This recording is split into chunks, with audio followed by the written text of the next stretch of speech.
মাসের বাজারগুলো গুছিয়ে রাখতে বরাবর আমার খুবই ভালো লাগে। সবগুলো বাজার যখন একসাথে আনা হয় তখন এক একটা এক একভাবে আমি গুছিয়ে রাখি।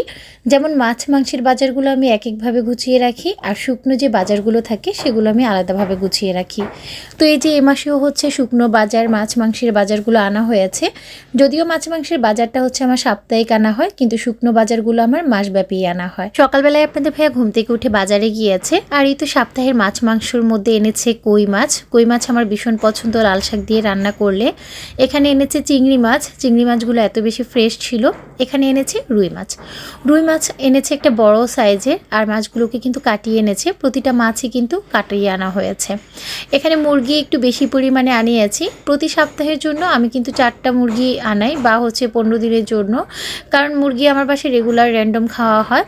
তারপরেও এবার একটু বেশি পরিমাণে আনিয়েছি, কারণ আমার কাছে মনে হয়েছে এই মাসটাতে আমার হয়তো একটু মেহমান বেশি যাবে, তাই সপ্তাহের মুরগির বাজারটা বেশি করেই করেছি। আর এখানে 2টা ব্রয়লার মুরগি আনিয়েছি, যদি ফ্রাইড চিকেন বা কোনো মেহমান আসলে কিছু করতে হয় সেগুলো দিয়ে করা যাবে। মুরগিগুলোকে আলাদা আলাদা প্যাকেট করে রেখে দিব, আর মাছগুলো সবগুলো ধুয়ে পানি ঝরিয়ে কিভাবে সংরক্ষণ করি সেটি একটু পরেই দেখাচ্ছি। তার আগে চলেন খুব সুন্দর কিছু সুইস কটনের ড্রেস আপনাদের সাথে শেয়ার করি। আমাদের পেজের এই ড্রেসগুলো নিউ কালেকশন হিসেবে এসেছে, এবং আপুদের কিন্তু প্রচুর নজর কেড়েছে এই সুইস কটনের ড্রেসগুলো। খুবই সফট একটা ম্যাটেরিয়ালসের মধ্যে থাকবে, 100% সুইস কটন, আর দেখতে তো এত বেশি সুন্দর। দোপাট্টা হবে 5 হাতি, সালোয়ার হবে 2.5 গজ, ড্রেসের বডি হবে 80+, লং হবে 47+ কিংবা 48।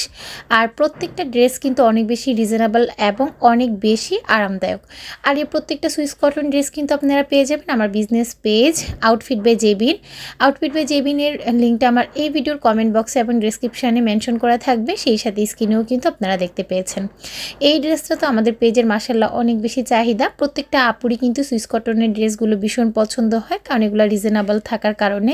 সামনে যেহেতু ঈদ আসছে, চাইলে কিন্তু ঈদে একদম বাজেট ফ্রেন্ডলি অফারে আপনার প্রিয়জনকে গিফট করার জন্য সুইস কটনের ড্রেসগুলো হতে পারে বেস্ট কালেকশন। আমাদের পেজে কিন্তু একদম 50টার মতো সুইস কটনের নিউ এবং হিট কালেকশন আছে। তো আপনারা চাইলে কিন্তু ভিজিট করে আপনাদের পছন্দের ড্রেসটি প্রিয়জনের জন্য অথবা নিজেরা ইউজের জন্যও কিন্তু নিতে পারেন।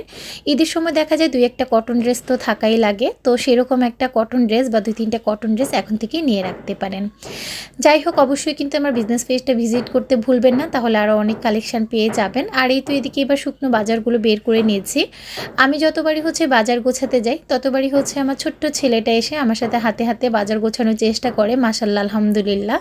তো এখানে হচ্ছে পেঁয়াজ এনেছি, পেঁয়াজ এবার আনা হয়েছে 7 কেজি। গতবার যেহেতু 7 কেজি এনেছি, 7 কেজিতে মোটামুটি আমার 1 মাস কাভার হয়েছে। তো এখানে আলু এনেছি, আলুটা আবারও আমার বাড়াতে হয়েছে। এবার আমি আলু এনেছি 10 কেজি, কারণ আলু আমার এত পরিমাণে লাগে, মানে আমার বাসায় সবাই আলুর প্রেমী বলতে পারেন। প্রতিদিন সকালের নাস্তায় আর প্রত্যেকটা তরকারি মাংসের সাথে তো আলু আমাকে দিতেই হয়, যার কারণে হচ্ছে আলুর পরিমাণটা বাড়তি আনা হয়। আর এই তো এখানে একে একে সাফওয়ান সব কিছু বের করছে, আলহামদুলিল্লাহ মাশাআল্লাহ। ও হচ্ছে একে একে সব কিছুই বের করে রাখছে, সাবান থেকে হুইল পাউডার থেকে শুরু করে পোলাওর চাল, ভিমবার ছিল, হুইল পাউডার, দুধের গুঁড়ি, তারপর হচ্ছে আপনার চা পাতা, এভরিথিং যা যা লাগে প্রতি মাসে ডিটেলস দেখাই, এবার আর দেখালাম না। আর এখানে হচ্ছে সরিষার তেল ছিল, সরিষার তেল এনেছি 5 লিটার, সয়াবিন তেল এনেছি 2 লিটার, টোটাল 7 লিটার তেল আমার লাগে। আটা নিয়েছি 6 কেজি। আর এই সব কিছু গুছিয়ে নেওয়ার পর মাছগুলো এখন গুছিয়ে রাখবো। সবগুলো মাছ আমি ধুয়ে পানিটা ঝরিয়ে রেখেছি। আর এই তো আমি এখন মাছগুলোকে বক্সে করে রেখে দিব। চিংড়ি মাছগুলো একটা আলাদা বক্সে রেখে দিব, কই মাছগুলো আলাদা একটা বক্সে, আর রুই মাছগুলো আলাদা একটা বক্সে রেখে দিব। আমার কাছে মনে হয় ফলি থেকে যদি বক্সে করে মাছ রাখেন, তাহলে ওই মাছের স্বাদটা কিন্তু অনেক দিন ভালো থাকে, আর অনেক দিন পর্যন্ত আপনি খেতে কিন্তু একদম ফ্রেশ মাছের মতোই মনে হবে।